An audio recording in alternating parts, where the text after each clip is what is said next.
Ce soir, nous recevons Bernard de Montréal pour nous entretenir sur le transfert de la maladie astrale. Est-ce que dans notre société où différentes formes de pensée influencent nos comportements, est-ce que c'est une maladie ou quelque chose qu'on peut se débarrasser? Nous recevons donc Bernard de Montréal pour nous entretenir sur ce sujet.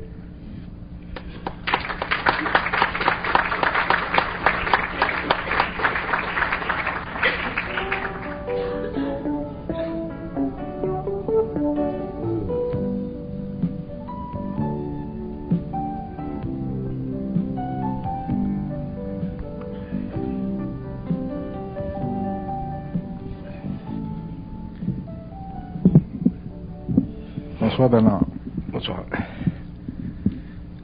Bernard, on parle fréquemment de l'astral, l'influence de l'astral, des entités, de toute cette mécanique de plans subtils qui sont subtils et difficiles à percevoir. Est-ce qu'on peut parler de maladie dans le sens d'une transmission de certaines formes d'égrégores de pensée, de certains états de pensée? Est-ce qu'on peut parler de transmission d'états de pensée, de vibrations de pensée, et qui occasionneraient des maladies à caractère mental ou astral?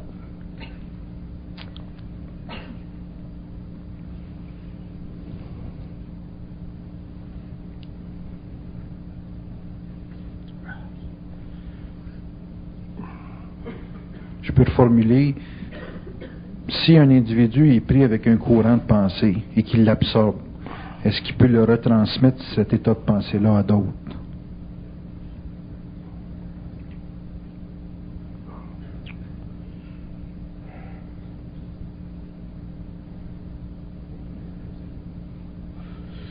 Bon. Le corps astral, c'est un corps qui est très, très plastique, qui est très vibrant, qui est très magnétique. Puis, dans le corps astral s'enregistrent les émotions. Puis le corps astral affecte beaucoup le corps mental parce que c'est un corps qui est beaucoup plus dense. Et lorsque l'homme, à cause de son inconscience, c'est-à-dire à cause du fait que ses centres psychiques ne sont pas balancés parfaitement, a tendance à émettre des vibrations et à recevoir des vibrations qui, ultimement, si ça s'actualise sur une base de plusieurs années, ultimement peuvent l'affecter même au niveau de son corps matériel. Parce que l'homme est un être multidimensionnel, l'homme est un être psychique, l'homme est fondamentalement psychique. Même si il exerce ou s'il se manifeste à l'intérieur d'une couverture psychologique, il est à son origine, à sa source, un être fondamentalement psychique, c'est-à-dire qui vibre, qui répond à des ondes qui influent sur sa nature. Et quand je dis qu'elles influent sur sa nature, je veux dire qu'elles influent sur son comportement émotionnel et sur son comportement mental. Donc, l'homme est un être qui est constamment en expression de radiation et constamment en réception de radiation. C'est comme il est comme un radar qui est toujours ouvert. Et s'il n'apprend pas s'il ne se conscientise pas, s'il n'apprend pas à réellement aligner ses centres, à ce moment-là, il est sujet à ce que j'appelle la maladie astrale, c'est-à-dire la déformation de son corps astral, qui ultimement va faire l'invasion de son corps éthérique, puis ultimement faire affecter son corps matériel. Vous parlez de déformation du corps astral. Qu'est-ce qui se déforme dans le corps astral? Le corps astral, c'est un espace-temps qui... c'est un champ d'énergie qui est susceptible à être troué. Les gens qui sont malades ont des trous dans le corps astral. Et ces trous-là représentent un petit peu sur une échelle beaucoup plus vaste les points méridiens du corps matériel. Et un être, par exemple, qui vit trop de chocs dans la vie à cause de ses émotions, ou un être dont les émotions sont bouleversé dans la vie, éventuellement subit un déchirement du corps astral. Une fois que le corps astral est déchiré, ou quand il est trop déchiré, quand il y a trop de lésions dedans, l'individu est sujet à vivre sur le plan matériel ou sur le plan psychique des maladies, c'est-à-dire une déformation de sa réalité, que ce soit une déformation de la réalité matérielle qui est une maladie, ou que ce soit une déformation de la réalité éthérique, ou une déformation de la réalité astrale, ou une déformation de la réalité mentale. Toute déformation énergétique crée une maladie. Naturellement, quand on parle de maladie sur le plan mental, c'est pas la même chose que sur le plan matériel, parce que c'est beaucoup moins évident, c'est beaucoup moins apparent, c'est beaucoup moins... On peut moins facilement l'étudier de façon méthodique comme on fait au niveau de la matière. Mais sur le plan psychique, c'est la même chose. Donc le corps astral se déforme. Et le corps astral est fondamentalement un corps animal, alors que le corps mental est un corps beaucoup plus évolué, qui appartient réellement à l'homme. Et étant un corps animal, il est régi par les émotions. Le problème de l'homme sur la Terre, au cours de son expérience, de sa vie, est totalement connecté à ses émotions. Si techniquement l'homme vivait sa mentalité ou son intelligence. D'ailleurs, l'intelligence, quand on parle de l'intelligence, si on parle de demain, de l'intelligence supramentale, ainsi de suite, ou d'une intelligence réellement instantanée, mais ce sera une intelligence qui sera réellement libérée de la distorsion que crée l'émotion sur le mental inférieur, donc sur le mental psychologique. Donc, l'homme, à cause de son inconscience, à cause de sa mémoire, à cause de son manque de centricité, subit énormément de perturbations dans la vie. Et ces perturbations-là sont la cause de la maladie astrale. Et ça se transfère. Une personne, par exemple, qui serait très, très jalouse pourrait transférer à la personne récipiente des égrégores qui, ultimement, rendraient cette personne-là malade, astralement parlant. Et, ultimement, possiblement physiquement. Et ça se transfère des deux côtés. Une personne qui a des trous dans le corps astral, comment elle peut identifier ces trous-là dans cette dynamique de vie? Elle ne peut pas les identifier physiquement, à moins qu'elle soit médium ou qu'elle soit perçue ou reçue par un médium. Mais elle peut les sentir dans ce sens que quand on vit un trou dans le corps astral, on vit à un niveau ou à un autre un vide. Le vide, ce qu'on appelle le vide existentiel. Ce qui s'apparente, par exemple, à la sorte d'impossibilité ou de difficulté chez l'homme d'être, entre parenthèses, heureux. C'est créé par des vides. Ces vides-là sont des réalités, font partie de la réalité astrale, font partie de la configuration astrale de ce corps subtil-là. Un homme qui est conscient ne connaît pas, ne vit pas de vide, donc il ne vit pas sa conscience en fonction de certains éléments extérieurs à lui-même ou intérieurs à lui-même dans le sens qu'ils sont astralisés, qui puissent lui causer une perte d'énergie substantielle ou suffisamment substantielle pour avoir l'impression en tant qu'être de ne pas être rempli de lui-même, rempli de sa lumière ou rempli de son énergie.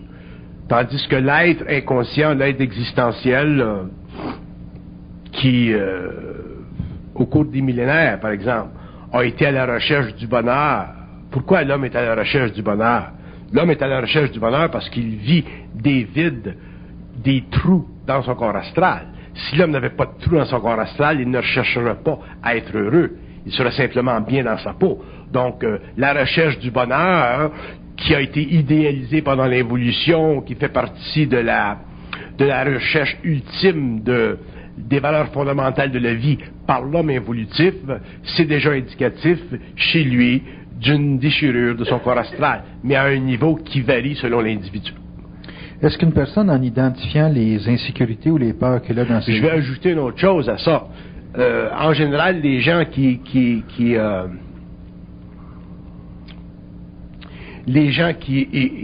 épousent la théorie du bonheur, ou les gens qui écrivent, ou les poètes, ou les philosophes, ainsi de suite, qui cherchent à décrire pour l'homme ou l'humanité cette valeur fondamentale recherchée au cours de l'évolution, sont des êtres qui souvent et ça on le retrouve dans leur biographie quand les biographies nous sont accessibles, sont des êtres qui ont vécu des vies extrêmement bouleversées, sont des êtres qui ont énormément souffert.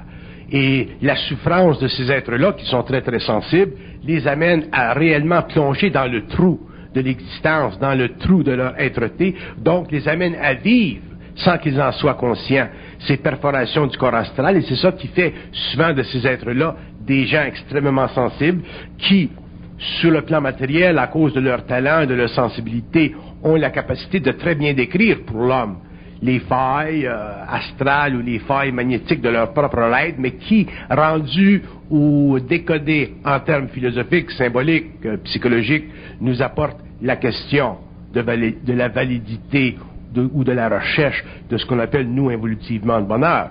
Alors qu'un homme conscient n'est pas intéressé à être heureux. Il est intéressé à être bien dans sa peau. Autrement dit, il est simplement intéressé à vivre un corps astral ou à expérimenter un corps astral qui est techniquement parfait, c'est-à-dire qui n'est pas affecté de l'extérieur ou de l'intérieur. Et quand je dis de l'extérieur, je parle de la conscience de la race, de la conscience de la culture, de la conscience de la civilisation, ou de l'intérieur par le biais des entités, de la mémoire de la race, de la culture, de la civilisation. Est-ce qu'une personne qui identifie ses insécurités et ses peurs a automatiquement identifié les trous dont vous parlez? Non, identifier ses craintes, ses peurs, c'est pas suffisant. Il y a beaucoup de gens qui connaissent ou qui identifient leurs craintes puis leurs peurs. Puis c'est pas là parce que vous identifiez vos craintes que vous allez boucher ces trous-là.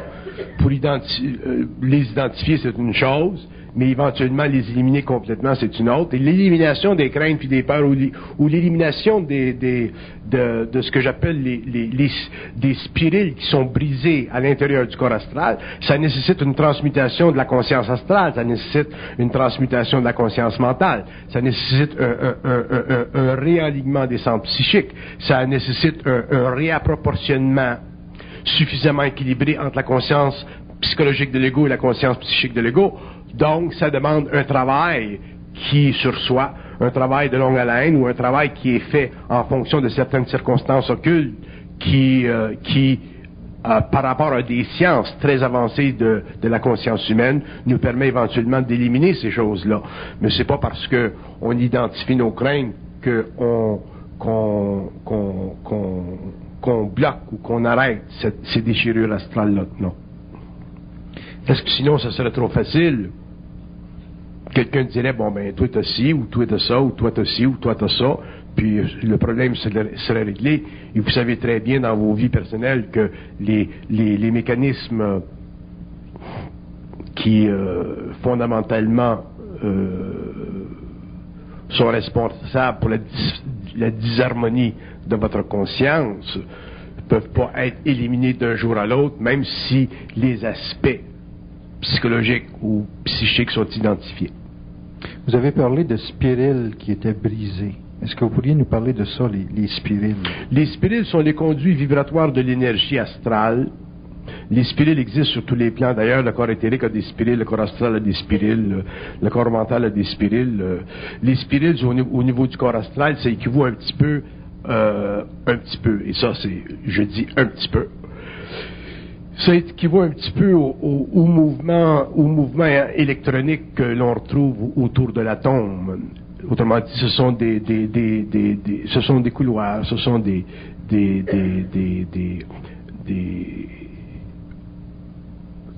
couloirs d'énergie qui permettent à l'énergie astrale de constamment circuler.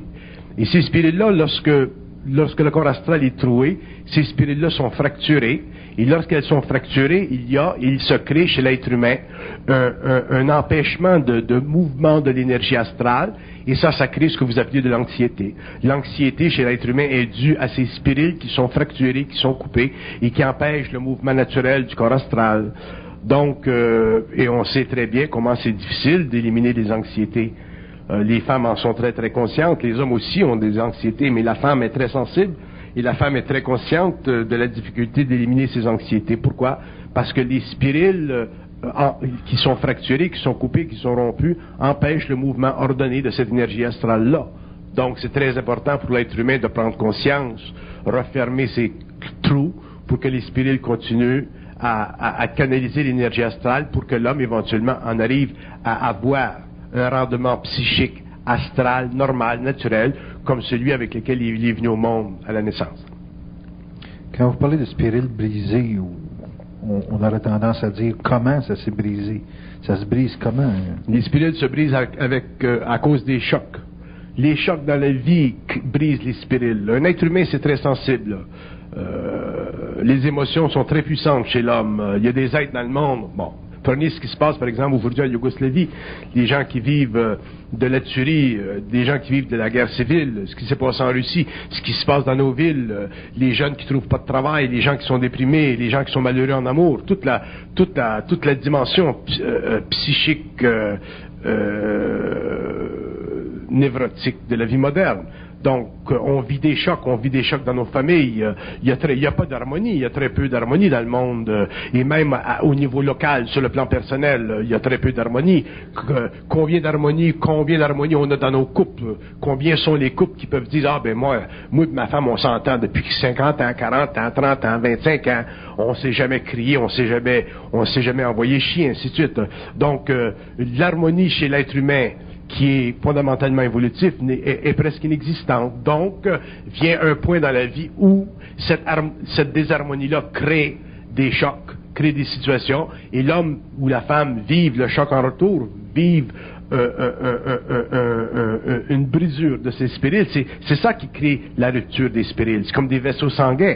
Mais au lieu que ce soit des vaisseaux sanguins, ce sont des vaisseaux d'énergie qui sont très fragiles. Ils sont forts dans un sens, ils sont fragiles dans un autre. Mais ils sont solides quand l'homme est conscient. Un homme qui est conscient est capable de prendre un choc. Un homme qui est conscient est capable de vivre des choses absolument abominables. Pourquoi? Parce que il ne mélange pas l'émotivité avec sa conscience mentale. Il est centrique. Ses centres d'énergie sont totalement fonctionnels. Il n'y a pas de débordement d'une énergie astrale dans le corps mental, et ainsi de suite, ou d'une énergie mentale dans le corps astral, et ainsi de suite. Donc l'homme est capable de prendre des chocs. Mais lorsque l'homme est inconscient, ou qu'il a techniquement, ou qu'il vit techniquement, ou qu'il subit une psychologie évolutive à l'intérieur de laquelle il n'a aucune identité propre, réelle, fondamentale, soudée à sa conscience universelle, c'est évident que l'homme vit des chocs et ces spirales-là sautent. Les courants sortent. Quand vous avez des gens, par exemple, il y a des cas cliniques où des jeunes hommes ou des personnes qui vivent des chocs abominables,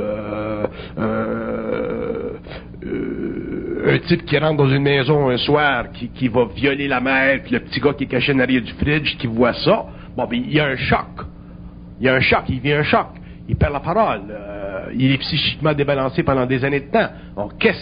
Alors, ce choc visuel-là, qui a affecté son corps astral, a fracturé les spirites. Comment est-ce qu'à ce moment-là, l'individu peut ne pas laisser déborder, comme vous dites, l'énergie du mental vers le corps émotionnel, puis l'énergie de l'émotionnel vers le corps mental? Ça prend une très bonne éducation. Et cette sorte d'éducation-là ne fait pas encore partie de notre vie, ça fait partie de l'évolution. Éventuellement, les hommes, les parents, seront des êtres conscients, donc ils donneront à leurs enfants une éducation qui sera réellement fondée sur une psychologie créative et un psychisme extrêmement équilibré, de sorte que les enfants seront protégés dans leur avenir par rapport aux chocs qui font partie de l'existence. L'éducation, c'est pas simplement quelque chose qui nous permet d'envoyer nos enfants à l'école pour apprendre les mathématiques et la géographie. L'éducation, c'est fondamentalement d'abord et de façon primaire l'enseignement d'une forme de psychologie. Ça donne quoi d'envoyer nos enfants à l'école s'ils ne sont pas capables de se comporter dans la vie, s'ils ne savent pas comment traiter avec la vie, s'ils ne savent pas traiter avec les aspects difficiles et réellement bouleversants de la vie. Donc, nos enfants vont à l'école, les parents d'abord n'ont pas de psychologie. Comment voulez-vous que les parents donnent de la psychologie à leurs enfants? Les parents n'ont pas d'identité, comment voulez-vous qu'ils donnent de l'identité à leurs enfants? Donc les enfants s'en vont à l'école, ils s'en vont dans le monde, ensuite ils s'en vont dans le monde du travail, et ils vivent l'amour, ils vivent l'intimité, ils vivent le travail, et ils s'aperçoivent au cours des années que la vie n'est pas aussi rose que le chante la chanson. que le travail n'est pas aussi rémunérateur que nous le promettent les professeurs de l'université ou les gérants de corporations. Donc la vie est constamment un déboire, la vie est constamment une défaite, la vie est constamment existentielle, et la vie, dans un sens, tourne autour d'un point psychologique névralgique chez l'homme, qui est celui de l'absurde, que Sartre et d'autres philosophes ont voulu mettre en évidence dans les années 20, 30, 40, 50, mais la vie, en réalité, elle n'est pas absurde. La vie, elle est réellement astralisée. L'homme, lorsqu'il deviendra intelligent et qu'il comprendra réellement les mécanismes profonds de sa conscience, pourra passer à travers la vie. Et même si la vie, techniquement, est débalancée ou désaccordée à l'extérieur de lui-même, en fonction de lui, elle sera raccordable parce que il aura les moyens, il aura la psychologie, il aura une psychologie fondamentale pour traiter avec la diversion constante qui vient vers lui et qui l'affecte sur le plan psychique, sur le plan psychologique, sur le plan de ses idées, comme sur le plan de ses émotions. Donc, on n'a pas été, pendant l'évolution, dressé. On n'a pas été dressé. On a été lancé, mais on n'a pas été dressé. On n'a pas été enseigné les fondamentales de l'existence, les fondamentales de la vie, les fondamentales de l'être, les fondamentales de la psychologie, et ainsi de suite. Et au contraire, on a été mesmérisé, on a été enraciné, on a été poivré constamment par des mémoires qui appartiennent à la race, à la culture, à la nation. Nous, en tant qu'égaux, on s'est collé à ces égrégores.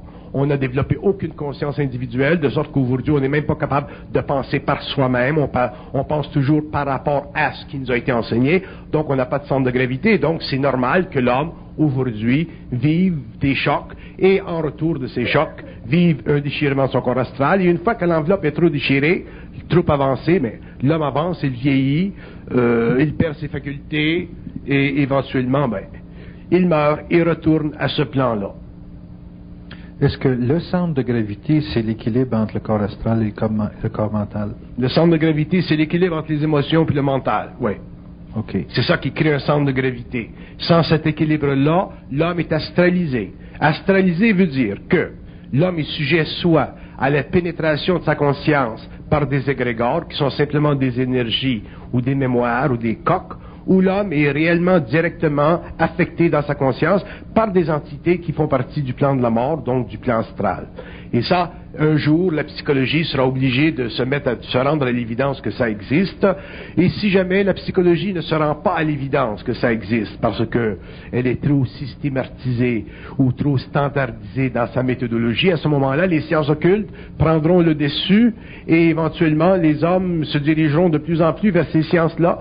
Mais ils seront obligés de faire attention parce que dans les sciences occultes, dans ce domaine extrêmement fragile, extrêmement non contrôlé de la technique psychique, l'homme demeurera toujours un être dont le talon d'Achille sera soit la recherche du pouvoir ou soit une forme quelconque d'astralisation. Pour quand on travaille avec l'homme, ou quand l'homme travaillera avec l'homme, ou que l'homme s'entretiendra ou mettra à point des techniques d'évaluation d'ordre occulte, mais psychique, concernant la nature de l'être, la nature de son astralisation, il faudra que ces êtres soient réellement des êtres très très avertis, des êtres extrêmement sains d'esprit, des êtres qui auront réellement une très grande vocation. Pourquoi vous dites vocation? Vocation parce que ce n'est pas n'importe qui, ce n'est pas parce que l'homme s'intéresse ou étudie les sciences occultes qu'il est nécessairement adapté psychiquement à les retransmettre, à les enseigner, à les utiliser de façon créative pour l'humanité. Ça prend énormément de maturité, Ça prend énormément faut avoir énormément transmuté sa propre astralité. Faut être réellement, totalement libre de la moindre forme d'orgueil. Faut absolument être au-dessus de la recherche de la domination. Faut réellement aimer l'homme pour travailler pour lui, pour travailler avec lui et surtout pénétrer des zones de sa conscience qui sont encore aujourd'hui très ténébreuses, que l'homme connaîtra effectivement d'une façon très objective demain, mais dans la mesure où il aura suffisamment de conscience pour d'abord aimer avant de traiter. Avant de traiter dans le sens Traiter. guérir? Guérir ou manipuler ces énergies-là. Sinon, l'homme, c'est un être qui est très fragile. L'homme, c'est un être qui a beaucoup de difficultés à demeurer réel. Donc, il peut être astralisé. La première chose que vous aurez ou qu'on aura, ce sera des formations de sectes, ce sera des formations d'église, ce sera des formations de religion. L'astral peut faire miroiter n'importe quoi dans une conscience qui n'est pas suffisamment avancée, épurée, transmutée. Et c'est ça le danger. Donc, dans un sens, probablement la meilleure solution pour le développement d'une psychologie des profondeurs, ce serait une alliance entre la psychologie classique ou la psychiatrie classique et les sciences ésotériques ou occultes futures. Une alliance. Au moins la psychologie classique, la psychiatrie peut, avec leur forme, leur structure, suffisamment consolidée, suffisamment aux aguets, suffisamment rationnelle, pourront absorber ces nouvelles façons, ces nouvelles fonctions du psychisme allumé, et à ce moment-là, créer une synthèse pour comprendre les ramifications très très occultes de l'homme. L'homme est un être multidimensionnel. On est très loin de comprendre ce qu'est l'homme. L'homme est un être multidimensionnel. Et pour que l'homme puisse travailler en dehors de la psychologie ou en dehors de la psychiatrie et travailler dans ces plans de conscience, il faut qu'il ait beaucoup de conscience.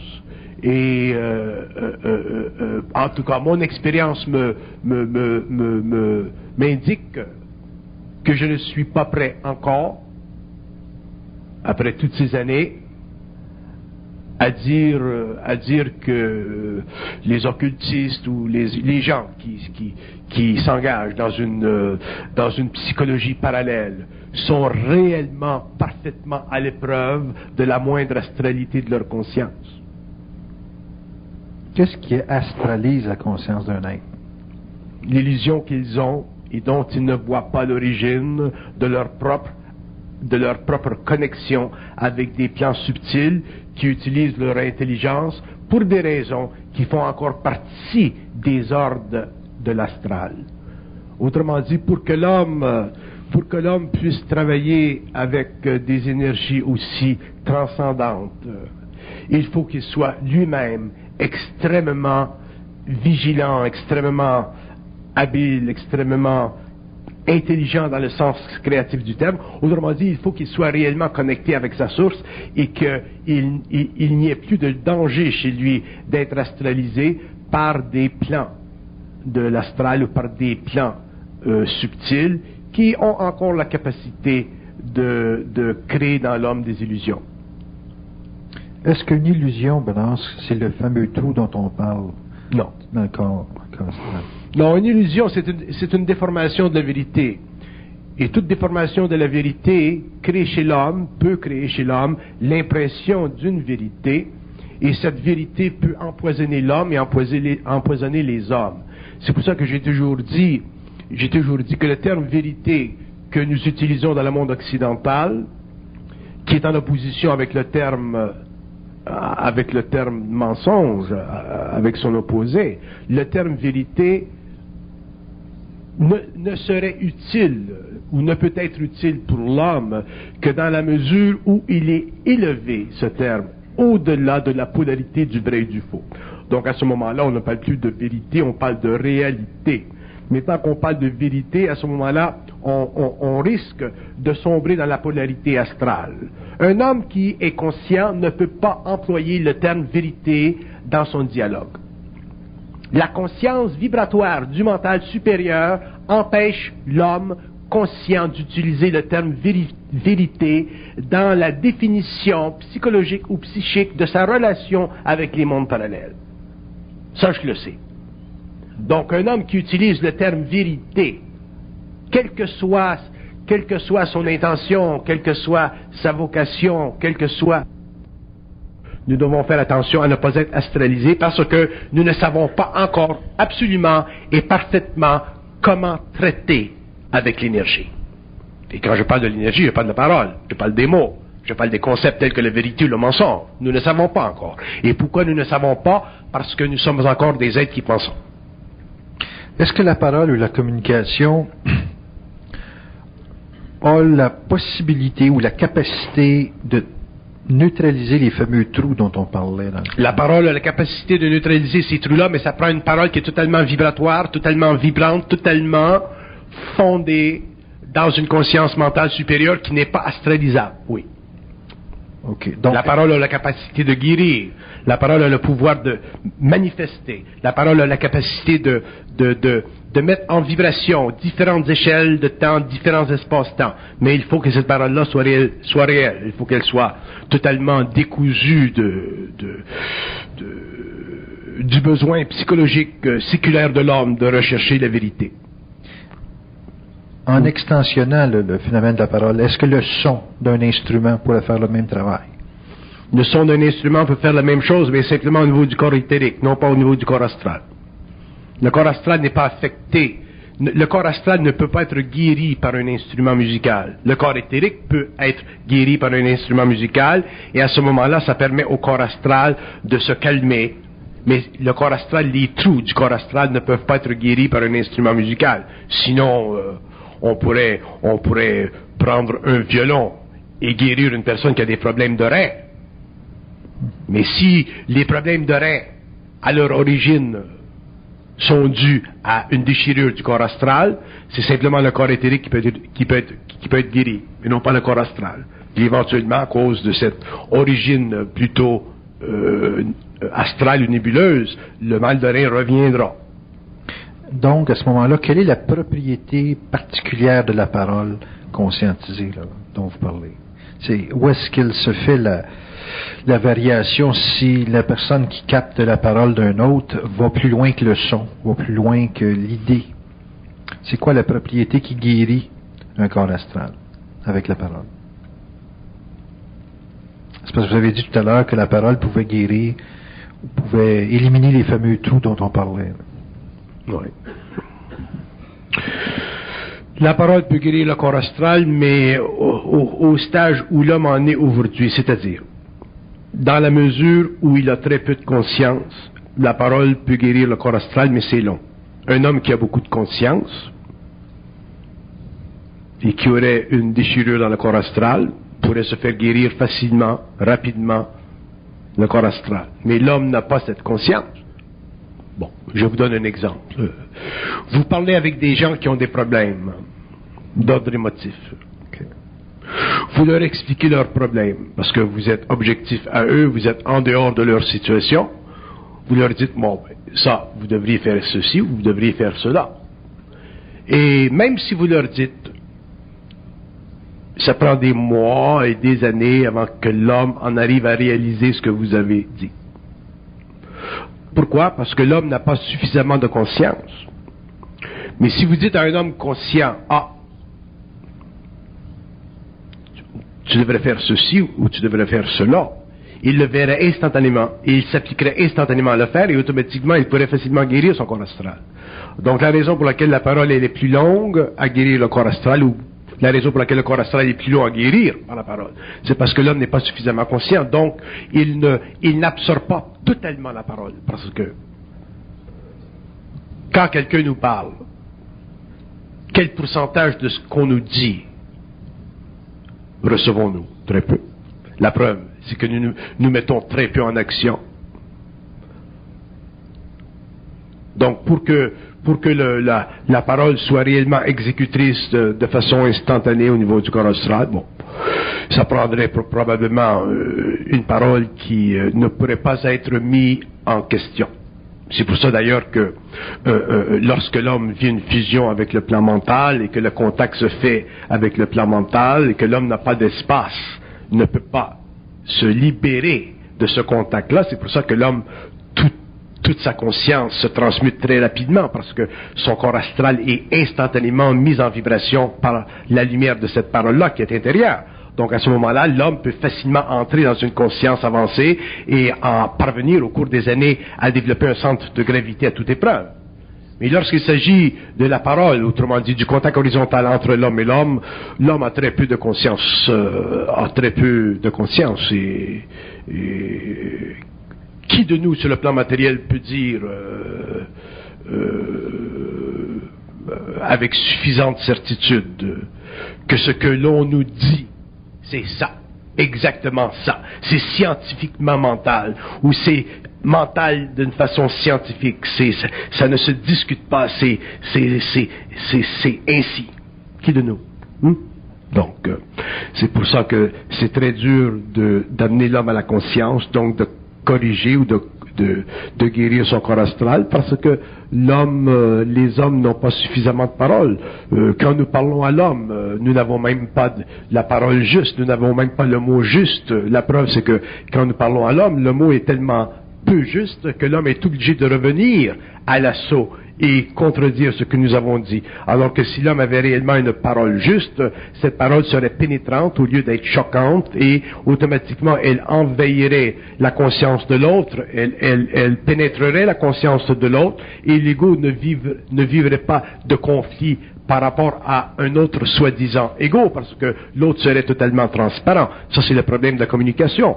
Donc, c'est le problème fondamental de la parole, c'est le problème de l'exécution de la parole, c'est le problème auquel fait face la parole dans son travail, dans le monde.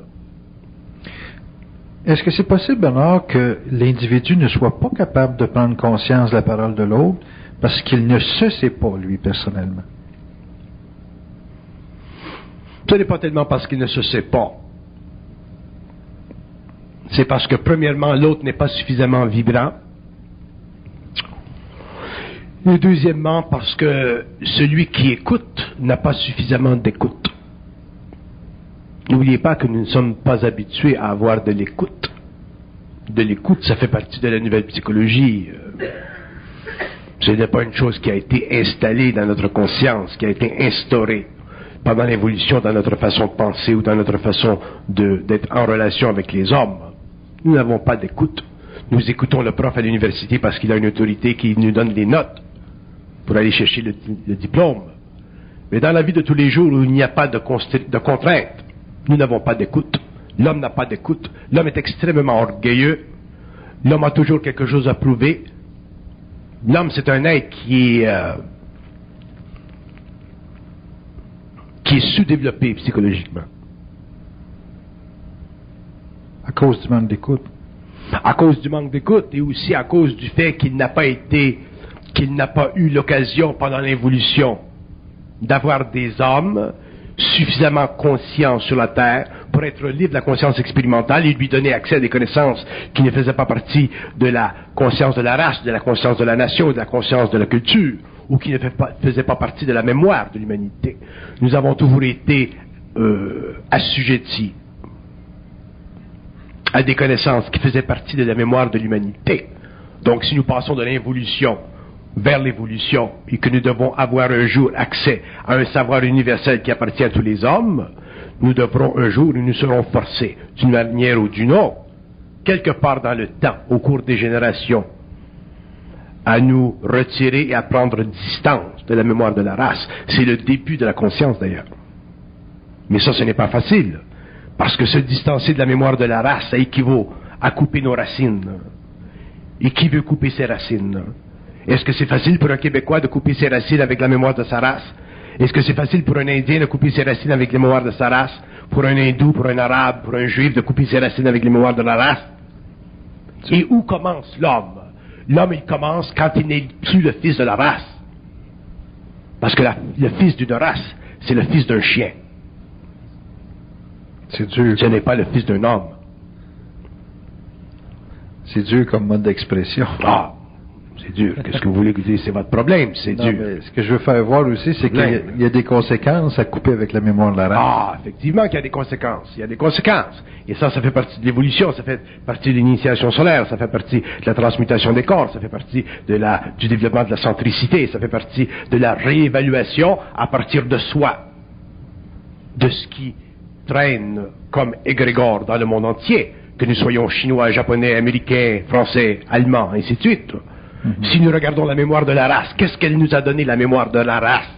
Excepté les apogées esthétiques d'une déformation astrale pour le plaisir des morts à travers l'expérience évolutive incarnationnelle des vivants. Avec la nouvelle conscience. Avec la nouvelle conscience, ce qui est intéressant, merveilleux et inévitable d'ailleurs de la nouvelle conscience, c'est que la nouvelle conscience sera totalement basée sur l'évolution, la transformation de l'individu. Elle ne sera jamais collective. La nouvelle conscience sera totalement individuelle. Elle ne sera pas collective. Donc, elle ne fera pas partie de la mémoire de la race et elle ne créera pas non plus de mémoire raciale. Ce qu'elle créera, ce sera une mémoire cosmique auquel auront droit tous les hommes de la Terre qui appartiennent à la 5e race racine et qui, possiblement un jour, passeront de la 5e race racine évolutive à la 6e race racine évolutive et plus tard à la 7e race racine évolutive. Donc, un homme qui est conscient, qu'il soit de n'importe quelle race évolutive, peut comprendre ce que l'autre sait, qui a aussi une conscience universelle. C'est ça la différence entre l'évolution et l'évolution. Donc, autant nous avons été affectés pendant l'évolution par la mémoire de la race, autant demain nous ne le serons plus parce que les hommes auront tous accès à une mémoire universelle, c'est-à-dire à une conscience créatrice qui permet à l'individu, selon son niveau d'évolution, selon son statut universel, de parfaitement comprendre par vibration la nature du réel. Et qu'est-ce que c'est le réel? Le réel, c'est la transformation instantanée de tout ce que nous pensons. Le réel, c'est la déformation et l'abattement instantané de tout ce que nous avons vécu en tant que mémoire. Le réel, c'est la défabrication de la conscience humaine évolutive. Le réel, c'est quoi? C'est la capacité chez l'homme de transgresser les lois de l'évolution sur le plan psychologique, sur le plan psychique, pour éventuellement en arriver à reconstruire sur le plan mental des lois qui font partie de sa lumière, c'est-à-dire qui font partie de son essence et qui, sur tous les plans de sa multidimensionnalité, convergent vers son appointement dans le temps en tant qu'être qui possède le droit d'aimer, c'est-à-dire le droit, le pouvoir de conduire les affaires de son monde, les affaires de sa civilisation, les affaires de son globe ou les affaires de sa confédération d'une manière réellement lumineuse, intelligente, créatrice, où les conflits astraux de l'évolution sont inexistants et où le pouvoir ultimement éthérique immortalisé de l'évolution fera partie de la grande vague de vie qui doit prendre conscience, naître par incarnation et éventuellement se développer dans le système local. Alors, qui dit mémoire dit écoute d'une certaine... Qui dit mémoire dit deux choses. Il y a des mémoires qui sont utiles. Un ingénieur a besoin de la mémoire. Un architecte a besoin de la mémoire. L'homme a besoin d'un modicum de mémoire pour fonctionner. Donc, il y a mémoire mécanique utile qui fait partie du stage progressif de la civilisation. Il y a mémoire qui a été sanctionnée par l'histoire humaine. Et il y a aussi mémoire qui est totalement la défoliation de la conscience. Exemple,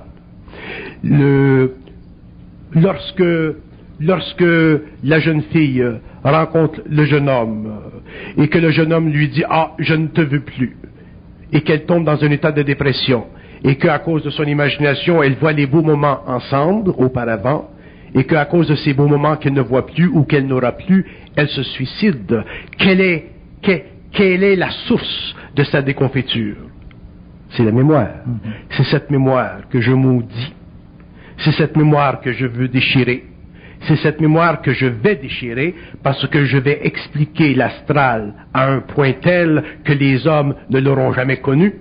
Et c'est cette mémoire qui un jour, une fois comprise par l'homme, sera totalement incapable d'affecter sa conscience, créer en lui des déchirures, alors que l'autre mémoire qui est mécanique, celle qui est didactique, celle qui fait partie de l'université, celle qui fait partie de l'école, celle qui fait partie de nos sens actifs à tous les jours, qui est utile, qui n'affecte pas nos émotions, qui n'affecte pas notre conscience, mais qui nous permet simplement de nous rappeler des choses, afin de ne pas constamment réinventer la roue, il y aura au cours de l'évolution une très grande conscience de la différence entre ces deux mémoires, et les hommes s'occuperont d'une qui est mécanique utile, et les hommes mettront de côté complètement l'autre qui est réellement maudite et qui fait partie du pouvoir de l'astral sur la terre, qui fait partie de l'involution, qui fait partie de la manipulation de l'homme, qui fait partie du maniement de sa conscience et qui est anti-homme, anti-lumière et en ce qui me concerne totalement satanique et luciférien.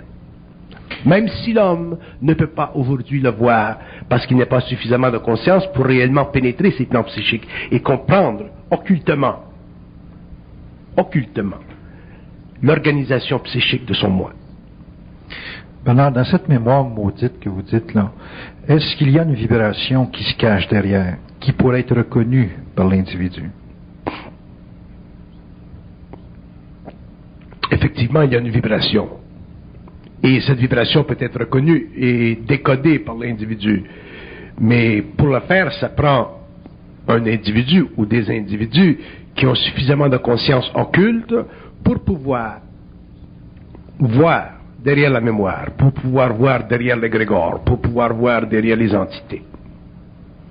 Si l'homme n'a pas, à cause des conventions psychologiques, à cause de la convention classique de la psychologie, ou de la psychiatrie, ou de la philosophie, ou de la métaphysique, si l'homme n'a pas la capacité de reconnaître derrière la forme qui astralise la conscience humaine des forces vivantes qui habitent l'astral, ou des énergies ou des coques égrégoriques qui font partie de l'astral, comment voulez-vous que l'homme puisse reconnaître la vibration derrière la forme, ou reconnaître la forme derrière la vibration?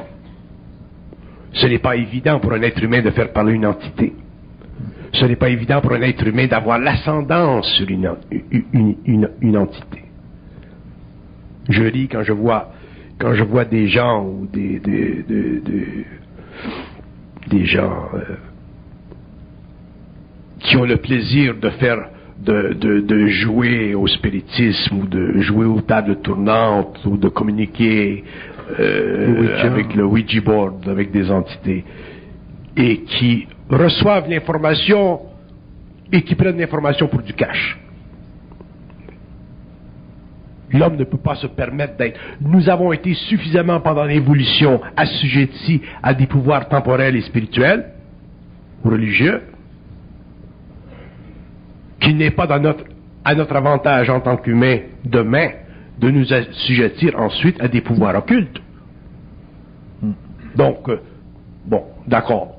Il y a eu évolution sur le plan des religions, il y a eu évolution sur le plan politique, il y a eu une évolution dans le monde, techniquement sur le plan psychologique. L'homme est plus libre aujourd'hui de penser ce qu'il veut penser. Mais maintenant, qu'est-ce qu'il va faire? Il va se plonger dans des domaines occultes, il va se plonger dans l'ésotérisme, il va se plonger dans des sciences qui ont été fortement astralisées. Il va communiquer avec des entités sans savoir au préalable que toute entité qui habite le monde astral est anti-homme. Au prime abord, si vous n'entrez pas dans la cour, si vous n'allez pas vers le tribunal de la conscience astrale en tant qu'avocat de la couronne, prêt à réellement démolir les entités qui se présenteraient plutôt à vous comme des êtres qui sont sur la défensive, vous ne pourrez jamais gagner la lutte, vous ne pourrez jamais abattre le pouvoir subtil de ces entités, vous ne pourrez jamais développer une psychologie supramentale dont les assises sont fortement contrôlées par l'homme parfaitement équilibré. C'est pour ça que je ne suis pas pressé et que je regarde même d'un œil souvent troublé des êtres qui, parce qu'ils ont un petit peu de conscience marginale, parce qu'ils se sont introduits d'une façon régulière dans des domaines occultes de la pensée, et qui disent ou qui décident un jour ou l'autre d'aller dans le monde, de rencontrer dans le monde des gens et de commencer à faire de ce travail de transmutation ou d'élévation de la conscience des autres, alors que eux sont encore des êtres astralisables. Même si ce sont des êtres qui sont bien. Ce n'est pas suffisamment aujourd'hui, ce n'est pas suffisant aujourd'hui d'être bien. Ce n'est pas suffisant aujourd'hui d'avoir de la bonne volonté. Ce n'est plus suffisant aujourd'hui de vouloir faire du bien pour les autres. Il faut être intelligent. Et l'intelligence de la conscience supramentale, c'est en évolution. Il faut connaître les lois occultes de ces plans parfaitement. Et pour ça, ça prend du temps. Ça prendra du temps. Maintenant, les gens, en vous écoutant, deviennent conscients de d'autres plans. Acceptent quand même assez bien le fait de l'influence d'entités. Ça commence par où, le fameux combat qu'on a livré avec ces entités? Il commence à partir du moment où vous, en tant qu'ego, même si vous n'êtes pas conscient dans le sens vibratoire des plans, si vous, en tant qu'ego, êtes conscient ou êtes suffisamment éveillé à l'irréalité de vos pensées involutives, vos pensées subjectives, les pensées qui font de vous des êtres de second ordre, les pensées qui vous disent que vous ne valez pas rien, les pensées qui vous disent, les pensées qui jaillissent, surtout quand vous avez des conflits ou que vous avez des stress ou que les choses vont mal, les pensées qui vous attaquent, les pensées qui diminuent votre être, ce sont ces pensées-là qui viennent de l'astral. Donc si vous n'êtes pas conscient que toute pensée qui vous diminue, que toute pensée qui est négative, que toute pensée qui vous ne renforce pas, que toute pensée qui ne vous grandit pas, que toute pensée qui ne vous donne pas de la liberté, que toute pensée qui ne font pas de vous un être unique, ce sont des pensées astralisées. Donc si vous n'êtes pas conscient de ça, comment voulez-vous développer une conscience supérieure, une psychologie créative, passer de l'involution à l'évolution? Ce n'est pas la lumière dans l'homme qui détruit l'homme. Ce n'est pas la lumière dans l'homme qui le rapetisse. Ce n'est pas la lumière dans l'homme qui fait de lui un petit homme. C'est l'astral. Effectivement, nous n'avons pas été éduqués pendant l'évolution à l'existence de l'astral, sur le plan académique, sur le plan... ceci n'a jamais été institutionnalisé. L'ésotérisme ne fait pas partie de l'institutionnalisation de la connaissance évolutive judéo-chrétienne. Mais demeure le fait que l'homme un jour sera obligé de renverser les conventions. Nous l'avons fait sur le plan de la science. Nous avons renversé les conventions sur le plan de la science. Nous sommes passés de la science superstitieuse à la science technique, méthodique, cartésienne d'aujourd'hui. Nous serons obligés de le faire sur le plan de la psychologie, sur le plan de la psychiatrie. Nous n'avons pas de choix. L'esprit est beaucoup trop puissant.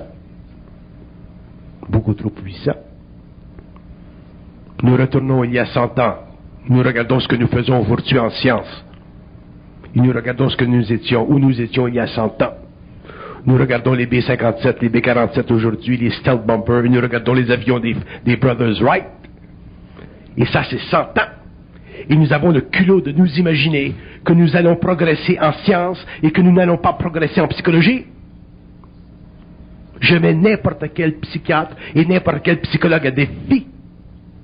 Parce que, rencontrant un psychiatre et rencontrant un psychologue, je ferai moi-même le travail de faire surgir de sa conscience évolutive les entités qui sont derrière sa conscience mentale.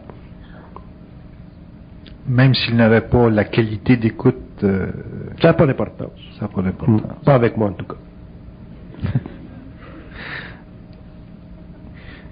cas. Donc, la psychologie évoluera. Et lorsque la psychologie évoluera, la conscience humaine évoluera. Les hommes comprendront qu'est-ce qui se passe derrière les arcanes de cette conscience involutive que la philosophie, que la psychologie, que les sciences, les métaphysiques, les religions, dans le passé, n'ont jamais été capables de réellement capter. Comment se fait-il que nous, aujourd'hui, les hommes de la Terre, au XXe siècle, alors que nous sommes prêts à techniquement nous lancer dans l'espace, nous ne sommes pas capables de comprendre notre propre espace intérieur? Donc cette dichotomie, elle existe à cause de quoi? Parce que nous avons développé le mental inférieur, nous avons développé la technique mécanique de la pensée. Et aujourd'hui, avec les cerveaux électroniques, nous sommes de plus en plus aidés dans cette direction, alors que nous n'avons pas développé la fondation provocative d'une conscience ultimement multidimensionnelle. Nous avons refusé en tant que penseur, en tant qu'éducateur, en tant que philosophe, de regarder l'homme comme être multidimensionnel. Probablement parce que nous devions d'abord regarder l'homme comme être unidimensionnel pour le développement de la science. Probablement que nous devions, pour le moment, pendant quelques siècles, nous assurer, nous concentrer sur la matière pour demain aller plus loin. Probablement. C'est normal, ça fait partie de l'évolution. L'humanité ne peut pas faire deux choses à la fois.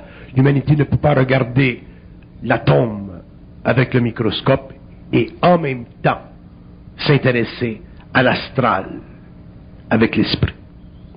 Mais ça viendra. C'est inévitable. Je le jure sur la tête de l'humanité. C'est proche? Oui, c'est déjà arrivé. La façon dont vous parlez, Bernard, il semblerait qu'il est nécessaire d'avoir un choc de conscience de ces... Il y aura un choc de conscience, l'homme aura un choc de conscience, l'homme aujourd'hui a un choc de conscience. Regardez la vie de chaque individu aujourd'hui dans le monde. Regardez il y a 20 ans, 30 ans. Regardez l'évolution sociale. Regardez la civilisation, le statut, l'état de la civilisation. Regardez le fait que l'homme aujourd'hui est beaucoup plus libre qu'il était avant et par contre, il est beaucoup plus cerné par des paramètres dont il ne peut plus aujourd'hui contrôler la définition. Regardez l'homme moderne. Regardez l'aliénation. Regardez les hommes de la rue, les street people. Regardez les hommes qui se parlent de plus en plus seuls. Regardez le fait que dans nos hôpitaux, dans nos centres psychiatriques, dans nos centres mentaux, alors que nous avons à notre disposition de plus grands budgets, que nous avons plus de science, nous avons aussi en même temps plus de maladies mentales. Et la maladie mentale, c'est beaucoup plus vaste que le AIDS, parce que la maladie mentale, elle croît au fur et à mesure où le stress de la civilisation s'accroît. Et il n'y a pas d'homme sur le plan matériel dans le monde aujourd'hui qui puisse assurer la civilisation, les États, les gouvernements, les peuples, les penseurs, les hommes, les simples mortels de la sécurité de l'avenir. Regardez ce que nous avons vécu avec la Russie. Regardez ce qui s'est passé à l'ombre de la conscience de l'humanité entre les Indes et le Pakistan entre 89 et 90 et 91. Nous avons risqué d'avoir une guerre nucléaire entre les Hindous et les Pakistanais. Ceci n'a pas été connu dans le monde. Ceci fait partie des secrets d'État. Donc, qu'est-ce qui va se passer? Qu'est-ce que le terrorisme va créer? Qu'est-ce que la dissolution des liens économiques va créer? Qu'est-ce qui va se faire lorsque la Chine va entrer dans le monde? Lorsque Hong Kong va passer à la Chine? Qu'est-ce qui va se faire dans l'avenir de l'homme? Et comment l'homme, à ce moment-là, en tant qu'individu, va pouvoir réagir sur le plan de l'émotion, sur le plan du stress, face à ces impondérables? Et je ne fais pas de prophétie. Je n'ai jamais fait de prophétie. Je ne ferai jamais de prophétie. Mais l'avenir de l'humanité n'est pas à la mesure de ce que l'homme désire. Et comment fera-t-il, lui, en tant qu'individu demain, s'il n'a pas de conscience centrique, s'il n'est pas capable de réellement contrôler l'astral dans sa conscience? L'homme deviendra très déprimé. L'homme se promènera de plus en plus dans la rue, fatigué, épuisé dans son esprit, et parlant à qui? À une entité que la psychologie décrira comme quoi? Une forme d'hallucination. Nous sommes des ignorants, nous sommes de grands ignorants, Et les plus grands savants aujourd'hui sont des ignorants que je définis très souvent, comme l'a dit un écrivain anglais, Great Thwarted Colossi. Merci Bernard. Un arrêt de 20 minutes et on revient. Ce qui veut dire en canadien de grands colosses tordus ou déformés.